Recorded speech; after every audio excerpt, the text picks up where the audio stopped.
protokoler kesehatannya sendiri apa Pak? Apa aja? Ada apa? Penyediaan disinfektan udah jelas. Terus lift di apa? Sering dilap atau apa atau gimana Pak?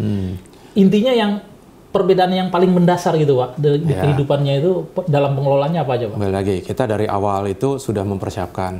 Pada saat kami membeli masker itu pertimbangannya adalah waktu itu untuk begitu ada tenan yang datang itu dari luar negeri, kita tanyain dan dia ada simptomnya flu, gejala flu gitu ya, kita berikan masker. Kayak begitu. Itu di awal-awal ya. Dan di awal-awal itu kami sebarkan itu semacam angket atau sensus kami sebutnya ke setiap unit. Pertanyaannya, apakah Anda dalam 14 hari terakhir itu dari luar negeri, wilayah dari negara mana? Nah, kalau negaranya yang zona merah itu, maka kami akan datangin untuk pertanyaan lebih lanjut. Gitu. Bahkan kami ada kerjasama dengan Dinkes tadi. Dinkesnya mau datangin itu waktu di awal-awal, karena Dinkes di awal-awal juga merasanya ini nggak mungkin seperti sekarang inilah gitu loh. Jadi ya Dinkesnya mau dong istilahnya memang sangat membantu ya ini. Betul, di awal-awal masih welcome banget. Sampai sekarang masih welcome. Tapi maksudnya apa? Oh tenang Pak, pokoknya Bapak nanti tinggal duduk manis di site, Bapak info kalau ada yang perlu disosialisasi, kami datang. Waduh. Awal-awal lancar itu, tapi begitu sudah mulai banyak yang sakit kena ini juga. Mulai, wah Pak kami sedang sibuk ini kalau bisa. Mulai begitu ya. Ya memang kondisi, memang kondisinya. Iya. Nah, kembali ke situ tadi ya, ke mengenai masker. Kita awalnya memberikan masker cuma-cuma kepada yang membutuhkan. Tapi begitu mulai naik ini, dan mulai langka itu kami mulai selektif gitu. Bahkan akhirnya enggak, masker utamakan untuk staff atau karyawan yang frontliner. Nah, karena frontliner ini rentan. Nah, ternyata sekarang jadi istilahnya kan klaster perkantoran begitu. Nah, kami artinya sudah mencegah dari dulu itu. Cuma kami nggak menyatakan jangan sampai ini jadi klaster perkantoran, bukan. Betul. Tapi concernnya kami ya kembali karena nih apa ya, jiwanya orang properti, pengelolaan orang pelayanan gitu, pemberian jasa. Jadi kami waktu concernnya jangan sampai kita kena sehingga kita tidak bisa melayani tenan. Nah, terus ada nggak kendala-kendala di lapangan? Tentunya kan tidak semua istilahnya penghuni itu atau pemilik menanggapi dengan positif Pak. Apa kendala-kendala yang mungkin ada selama ini? Ya itu sih seperti juga dengan pemerintah selalu mengingatkan berkali-kali bahwa COVID ini kalau kita kena bukan suatu aib begitu ya. Nah, tetapi kan kembali personal masing-masing ya. Ada yang ya situ boleh ngomong nggak aib, tapi kalau gua kena kan nanti pasti nggak mau deket-deket gitu kan. Saya dikucilkan. Ya udah jelas lah Pak, pasti orang dengar-dengar aja flu saya menghindar. Betul. Sama di kami juga menghadapi yang seperti itu. Oleh karenanya itulah pentingnya koordinasi dengan Dinas Kesehatan. Karena sebenarnya itu kita tuh satu suara. Satu suaranya begini. Oke, itu bukan aib. Tetapi kita juga tidak boleh mendeklar itu ke publik. Gitu. Jadi artinya kalau ini diindikasi ada orang waktu itu istilahnya kan masih ODP atau OTG ya. OTG bukan OTW ya Pak ya. Bukan OTW. Gitu. Nah, ini nyinggung gua telat ya. Orang gua tanpa gejala masih OTW ya. Waduh. Orang tanpa gejala lah gitu. Nah, itu tuh tahapan-tahapan itu kita sudah prediksi pada saat itu bahwa kalau nanti ada yang ODP, maka kita laporkan kepada dinas, nanti kita dinas akan memeriksa sampai diketahui ini positif atau tidak. Nah, setelah itu kalau positif akan dipantau oleh dinas, gitu. Atau kalau memang kondisinya yang terkena ini adalah orang yang risiko tinggi, tentu akan dicarikan tempatnya. Itu dalam hal ini rumah sakit yang jadi rujukan begitu ya. Nah, itulah yang kita lakukan gitu. Jadi kalau kalau ditanya pernah kejadian nggak? Ya ada gitu. Dan kita penanganannya jangankan yang masalah ODP atau OTG ini.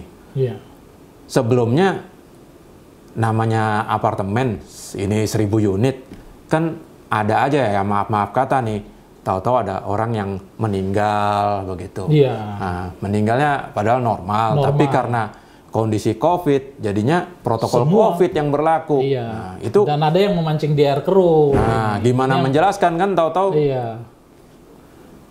keluar ambulan, dari ambulan yang keluar orang planet semua tuh. Nah, gitu kan, pakaian astronot itu kan keluar begitu.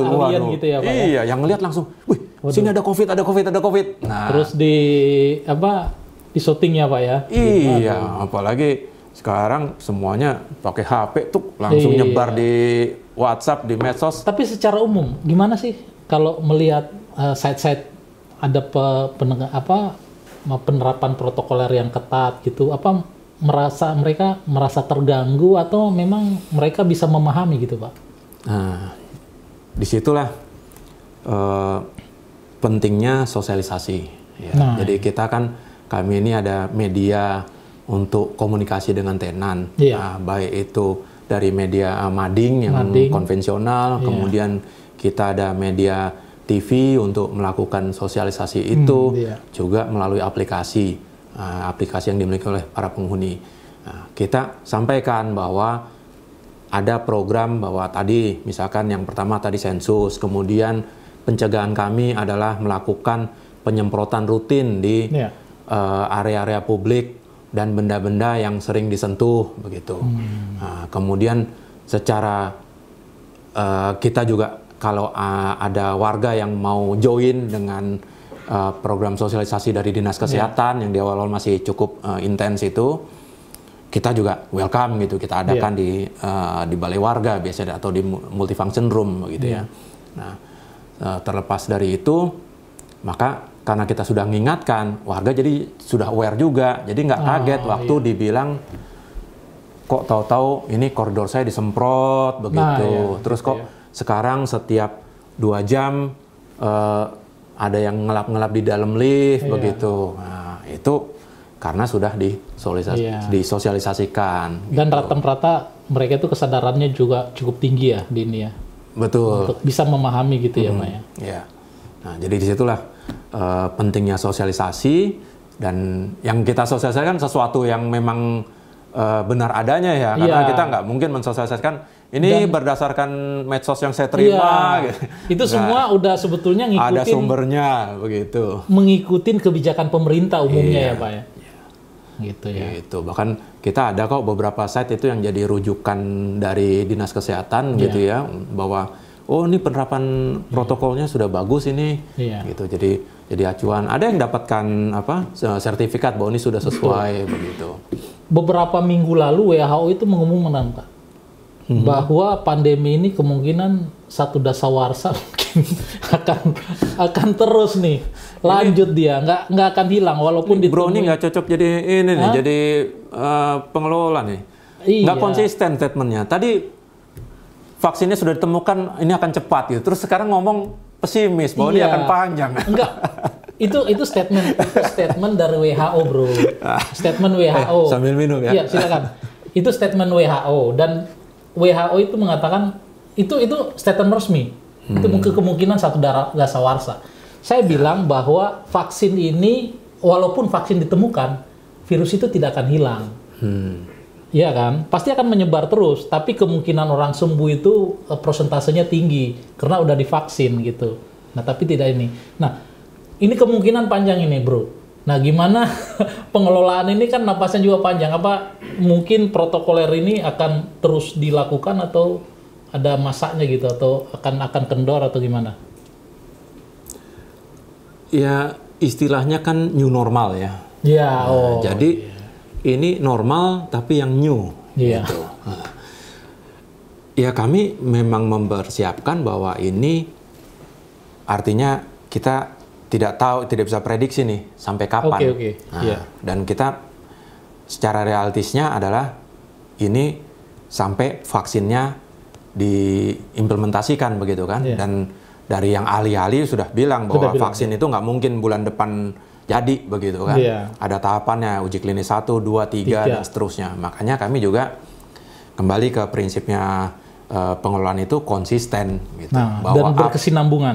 Berkesinambungan, dan kalau ada update informasi ya perlu kita refleksi, kita masukkan, kita feedbackkan ke SOP kita masih sesuai apa tidak. Kalau masih sesuai jalankan lagi, kalau tidak sesuai kita rubah, kita adjust gitu. Nah, ini belakangan kan bahwa yang tidak bisa dihindarin dari badan pengelola itu, badan pengelola ini kan staff dan karyawannya banyak. Ya, bagian engineering, housekeeping, security, cleaning gitu ya. Ini kita nggak bisa menyeragamkan mereka dalam hal kami hanya terima karyawan dalam masa PSBB ini dari yang zona hijau saja, nggak bisa. Ada yang tinggalnya memang di zona merah, ada yang zona kuning, ada yang zona hijau. Kan nggak menjamin juga yang zona hijau dia ini.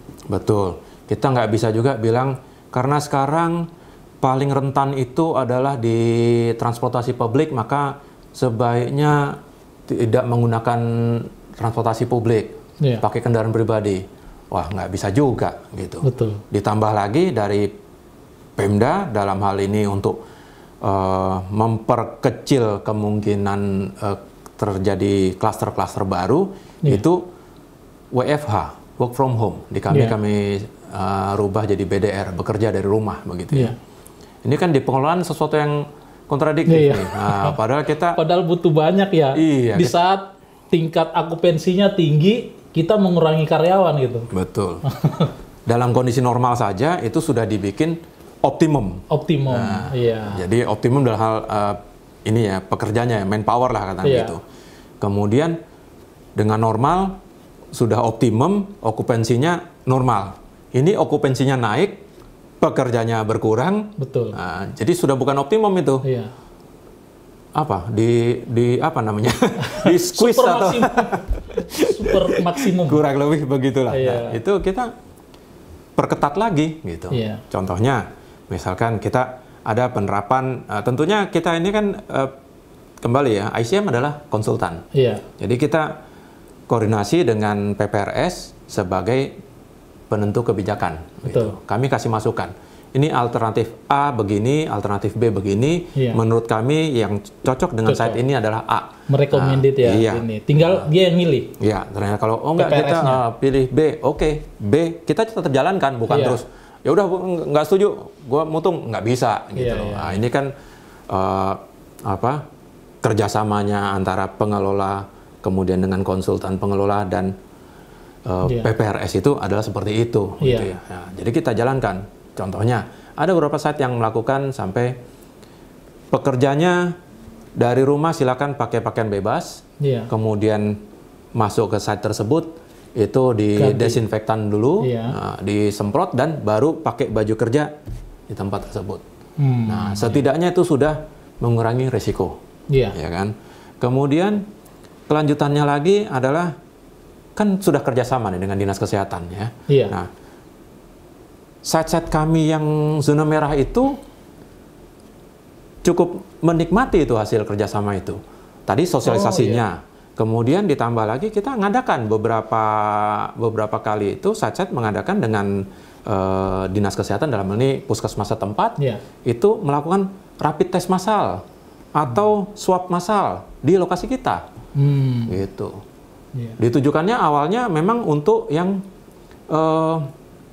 tenan atau warga yang risiko tinggi, yang ya maaf kata orang tua gitu kan, nggak kayak kita lah, kita masih milenial kan,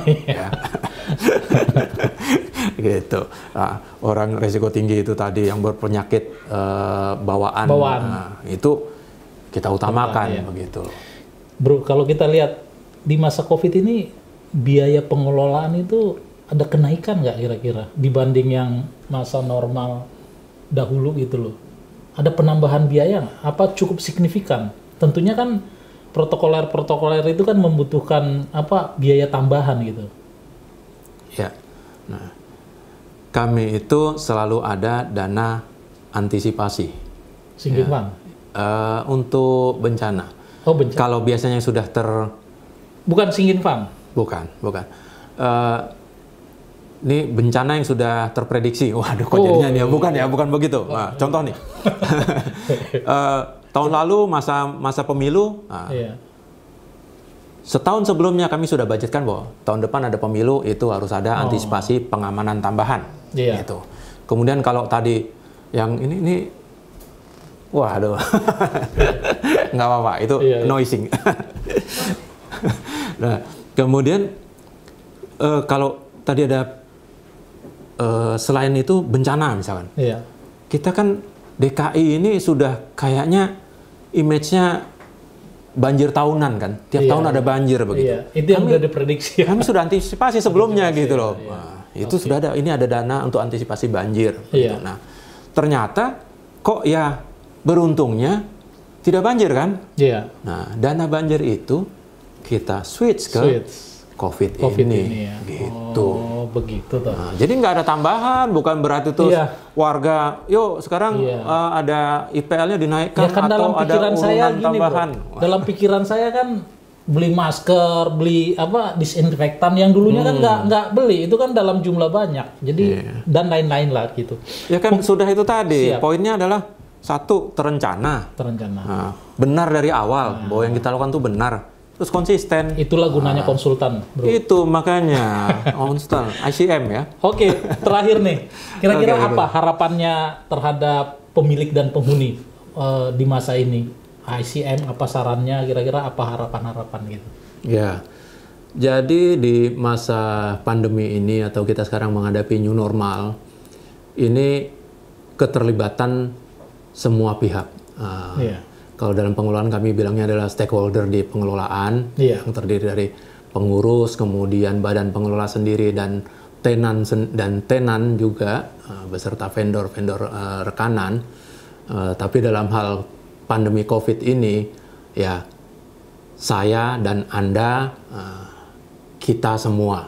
Makanya slogan dari pemerintah kan, saya pakai masker